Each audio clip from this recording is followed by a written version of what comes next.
I I welcome you all for the second session on unit number 4, that is introduction to vibration part. So in the previous class we have understood the different varieties or different types of vibration, what are the causes of vibration, how to overcome it, and some of the basic terms which are associated with the vibration. So in today's lecture, let us understand what do you mean by simple harmonic motion. The motion of a body to and fro about a fixed point is called simple harmonic motion. The motion is periodic and its acceleration is always directed towards the mean position and is proportional to its distance from the mean position. The example for simple harmonic motion is the motion of a simple pendulum as shown in this figure, where the mean position is shown and the two extreme positions to which it moves is also shown.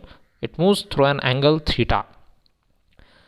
A body having simple harmonic motion is represented or is given by the equation x is equal to a into sine omega t. So let us differentiate this equation, that is the x equation. So after differentiation it becomes x dot is equal to a into omega into cos omega t. So let us differentiate it once again. X double dot is equal to minus a into omega square into sine of omega t.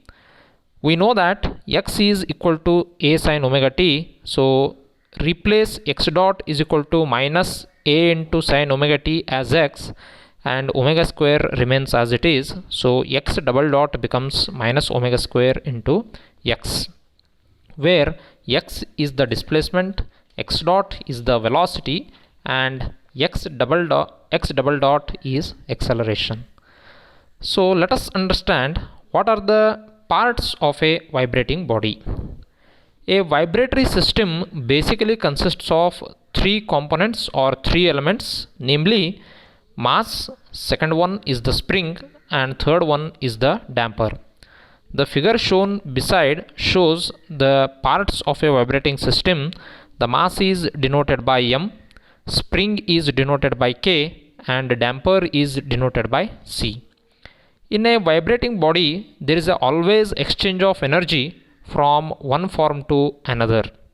The energy is stored in the mass in the form of a kinetic energy, and it is given by half into m into x dot square, and the energy is stored in the spring in the form of potential energy, and it is given by half into k into x square. In the damper, the energy is dissipated in the form of heat energy. The energy enters the system with the application of external force, and we call it as excitation. Please remember this, very very important. The energy enters the system with the application of external force and is known as excitation. So this external force disturbs the mass from its mean position, and because of this the mass moves up and down from its mean position. In the figure it is shown here, beside mass excitation is shown here, that is up and down motion is shown with the arrow mark. The excitation or the external force disturbs this mass from its mean position, and because of that the mass moves up and down from its mean position. The kinetic energy is converted into potential energy and potential energy into kinetic energy. This system repeats and the system continues to vibrate. At the same time, the damper opposes the motion of the mass with a damping force of c into x dot. Thus, some energy is dissipated in each cycle of vibration due to damping. Thus, the free vibrations die out and the system remains at its static equilibrium. The equation of motion for such a vibratory system is given by mx double dot plus cx dot plus kx is equal to 0 for a spring mass damper system. If it is only a spring mass system, then the equation becomes mx double dot plus kx is equal to 0, where mx double dot is the inertia force, Kx is the spring force and Cx double dot is the damping force.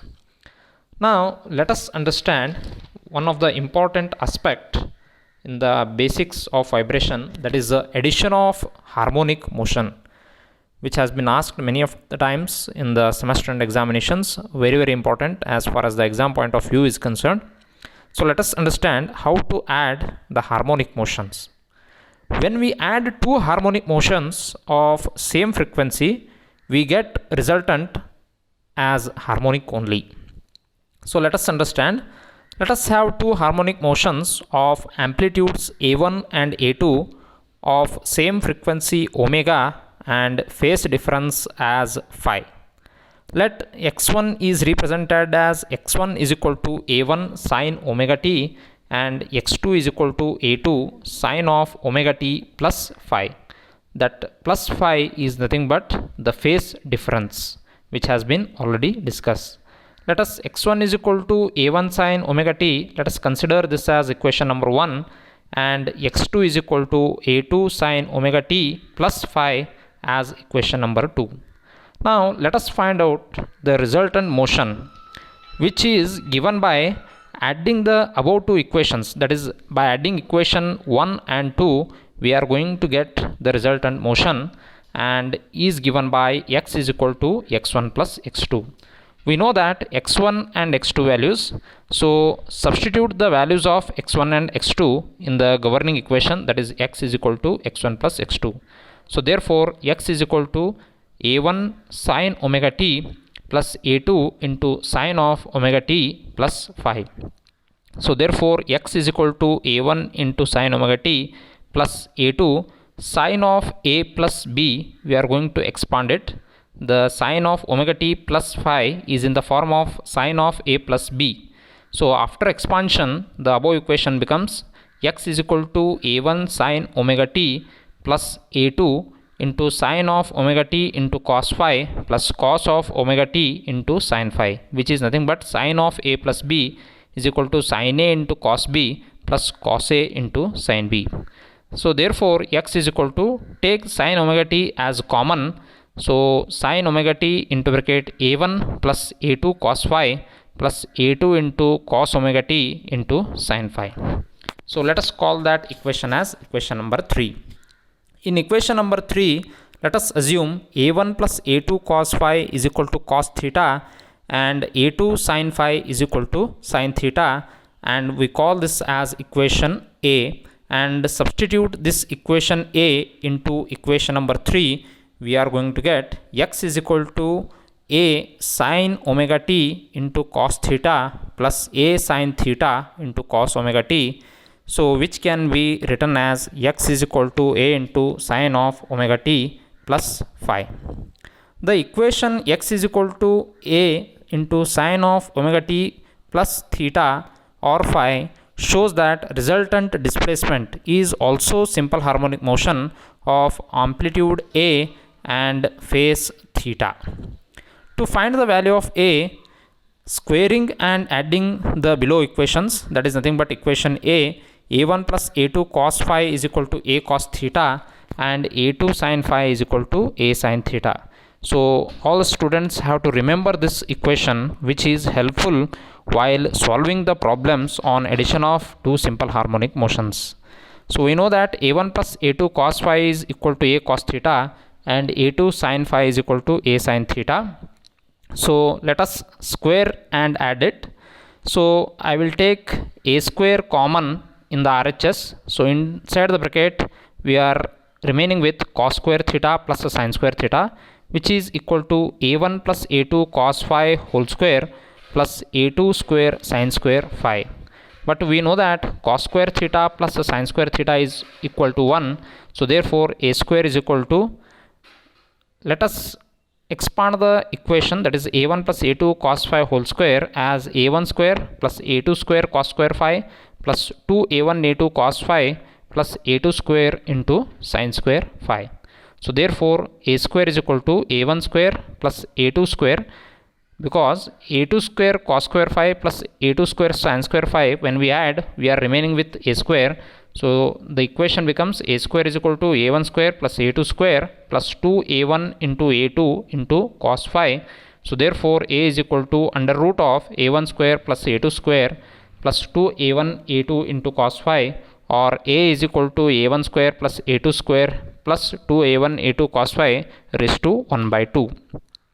The resultant phase difference can also be obtained by equation number 4.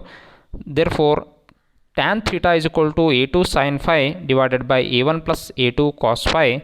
So therefore theta is equal to tan inverse of a2 sin phi divided by a1 plus a2 cos phi. So this completes the addition of harmonic motions. In the next session we'll solve the problems on the addition of harmonic motions, and also we can prove the results by plotting the graph. Thank you very much.